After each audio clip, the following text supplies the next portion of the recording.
This is like commercial break. It's like, you know, when you're at a football game. You're at a football game, we're like, woo, come back to team, yeah, boom, and then, all right, we're back. Okay, thank you, Dana. Jesus Christ. You piss like a racehorse. Or race like a piss horse. I don't know what it is that you do. All right. 3. Here we go.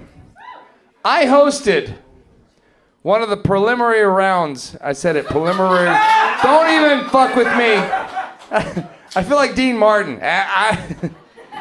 Here's Don Rickles. We're going to bring him up again. I hosted one of the preliminary rounds of the Funniest Person in Austin contest and got to witness. Fuck off! I can drink and drive. Got to witness firsthand the brilliance of this next comedian's performance. She has the wit and sarcasm of a seasoned pro, yet she's fairly new at this game. She has the stage presence of a comic that's going places like North Austin. She also sounds a lot like Maria Bamford. Never knew where to punch. Okay, ladies and gentlemen, please welcome Katie Pengra. Sorry, I fucked it up. Put it in the hole, I tells him. Thank you guys so much for hanging out. If you're wondering why this is going so long, JR is actually going to cut this compilation together to submit for his 1-hour HBO special. It's not gonna go well. God bless you. Super happy to be here. First of all, and I am a fairly newer comic in town, and I want to, first of all, pay homage and say thank you to the old guard that's here tonight. Here for the old guard. And by old guard, I mean literally like the old guard, like the old security guard, like at Walmart. Like they're like the 85-year-old security guard there. The only thing that they do is like act as like the ghost of Christmas future for the rest of us. They just basically scare young people away from trying anything. What's the point? You know? I mean, including Howard Beecher. Howard Beecher's here. I love Howard. He's so sweet. He always tells me how much he loves my legs, which is why I didn't wear a skirt tonight. It's a little chilly, Howard. Summer's coming. But the weird thing about Howard is that I feel like he's the only older Mexican-American man who's been here for most of his life and still tries to sound like Speedy Gonzalez. It's like, I feel like he wakes up every morning and watches that cartoon to remember what stereotype he's after, and he really fucking drives it home. And another part of the old guard, you saw John O'Connell is here. He was great. I don't know if you guys heard he writes for Ron White. I don't know if you guys heard he writes for Ron White. I don't know if you guys heard that he writes for Ron White.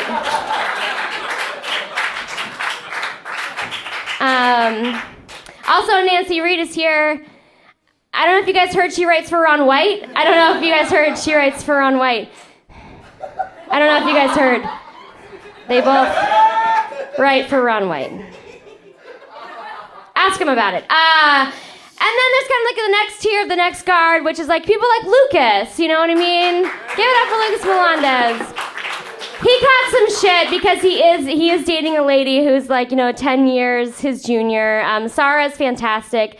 But I feel like the only reason why they're dating is because she reminds him of that time when he was 14 and he tucked his dick in front of the mirror and still managed to jerk off. It's just I don't have to tell you, we call your relationship Tuck Everlasting because it's you still get to do that. I'm happy for you. That's fantastic. It's like fucking your best self when you were younger and a girl, you know. And I mean, Mario, God bless you, taking over this club. Jesus Christ. And I wanted to give you some advice, Mario. You know, people say that those who can't do, teach. Those who can't teach, 10 bar. Those who can't 10 bar well come to the Velveeta room. So, congratulations. Dana Smith.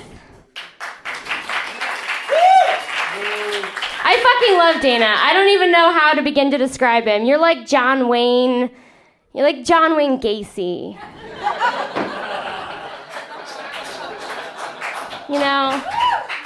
You're like a sad old clown who just likes to molest the dreams of young people. But also just molest people. Whatever age. That's fine. It's just like, I mean, I once interviewed Dana for a school thing I had to do, and I was like, it must be weird working at a comedy club, watching all these stand-ups up here all the time. Doesn't it make you ever want to try to be a stand-up comic? And he told me, oh, no, I actually did try that. And that was the funniest thing he ever said. It's like watching Dana do comedy is kind of like watching your dad try to throw his back out for 10 minutes. Or like watching a bowling ball slowly rolling down a lane where the pins were never set up.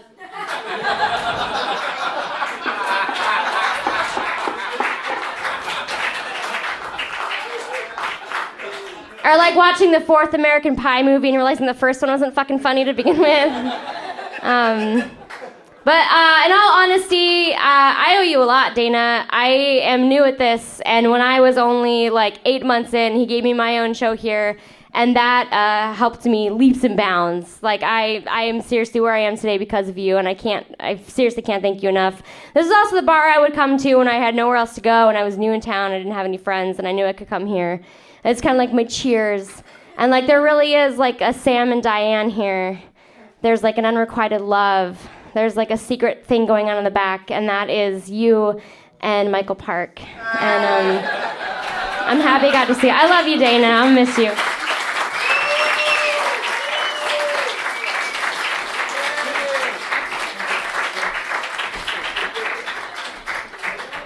Katie Pengra, ladies and gentlemen, one more time.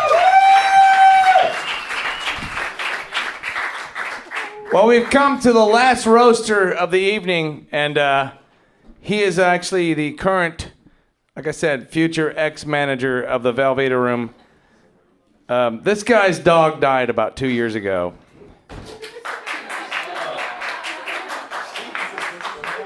And only recently has he begun to see other people.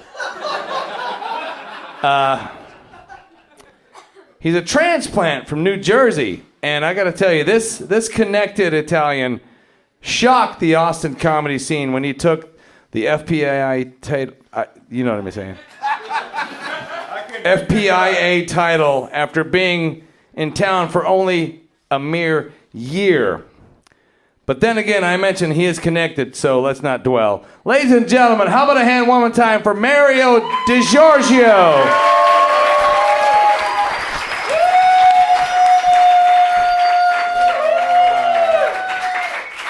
All right, Dana, I knew this was going to be a pretty uncomfortable evening for you, so I decided to do something that makes me terribly, terribly uncomfortable, which is dress up and sing on stage. So if I can bring Jono and JR back on stage, they're going to help me with this little number. Then I have to get back and then I have to go close 50 fucking $3 Lone Star Comics tabs. All right, so you guys get ready. We'll be back in a second. And is everyone familiar with A Boy Named Sue by Johnny Cash? This is gonna kill with 5 of you.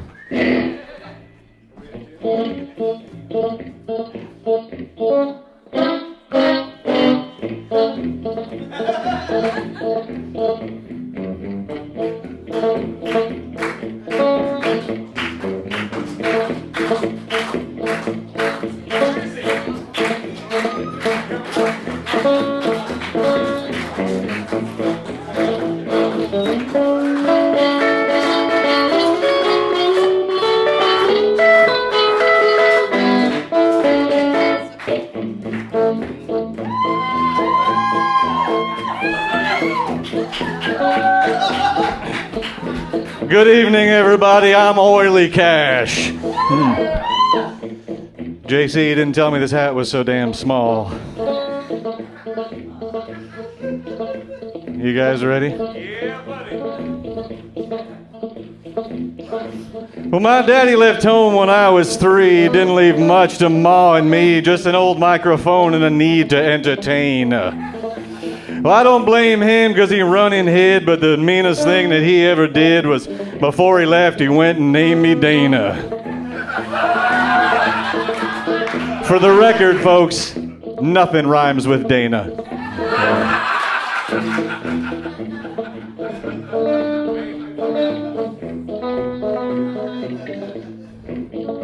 Well, I wrote some jokes when I was 10 with this new device called a fountain pen, but all of my attempts were too profane. By the fall of 1992, I knew what I was meant to do. The comedy world will know a man named Dana.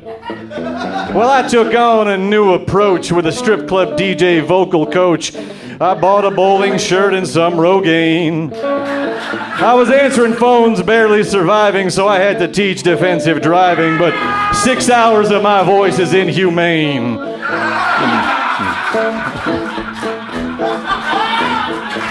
Well, I saw my career path's imminent doom, so I got me a job at the Velveeta Room. Things were looking good, I can't complain. And just when I thought my fears were assuaged, they said one condition, don't get on stage. My reputation precedes a man named Dana. My heart of darkness ached and hurt, so I shaved my head like Mr. Kurtz, and I thought to myself, just open up a vein. My life was in a stagnant state. I put off love and I put on weight. Things were looking grim for a man named Dana. Then I hired a waitress, cute as can be, and one day I caught her looking at me and got a funny feeling down in my guts. Well, she had an ass that wouldn't quit, and she laughed at all my hacky shit. I should have known then she was fucking nuts.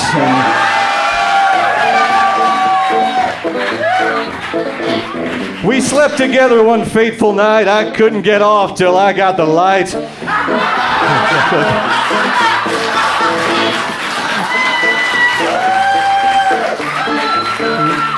And I got hooked on her just like cocaine. But I got jealous now and then. Her last boyfriend had a solid 10.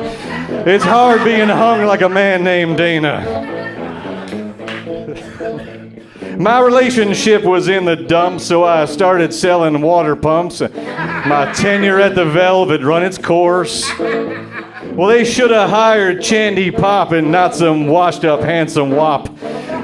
So I'll drag things out just like a slow divorce.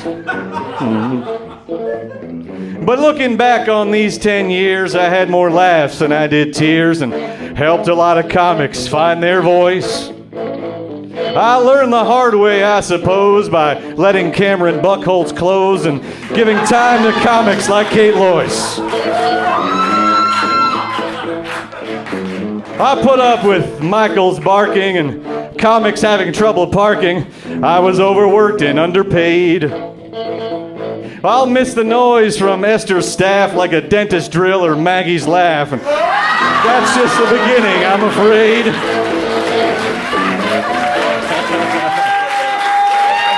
Keep going, keep going.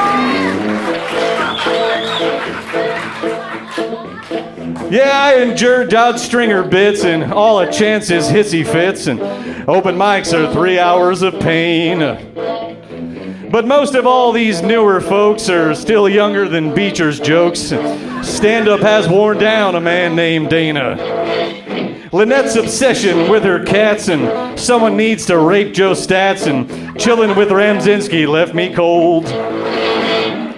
Brendan O's pretentious K. I thought Ethan Moore was gay, and I'll book John Ray Bond when he's paroled.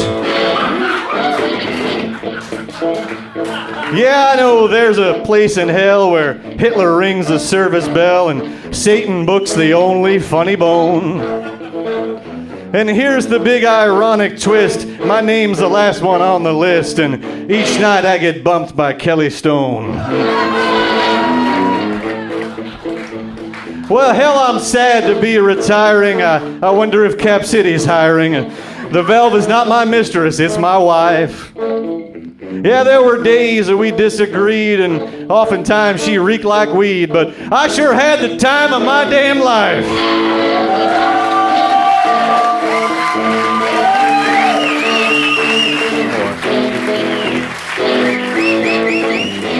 Now, Dana Smith, it's plain to see we'll miss you like an STD, but we know you'll be back again someday.